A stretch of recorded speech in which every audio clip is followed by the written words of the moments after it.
अस्सलाम वालेकुम दोस्तों। एक प्यासा मुसाफिर कुएं के पास पहुंचा तो वहां एक औरत पानी भर रही थी।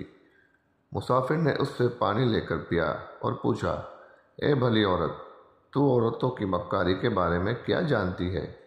सवाल सुनते ही औरत ने चीखना चिल्लाना शुरू कर दिया। मुसाफिर घबरा गया और बोला, ऐसा क्यों करती हो? वो बोली, ताकि गांव वाले तुझे कत्ल कर दें। तूने मुझे तकलीफ़ दी है। मुसाफिर घबरा गया और हाथ जोड़ कर बोला, मुझे माफ़ कर दो, तुम तो बहुत अच्छी और रहमदिल और शरीफ लगती हो।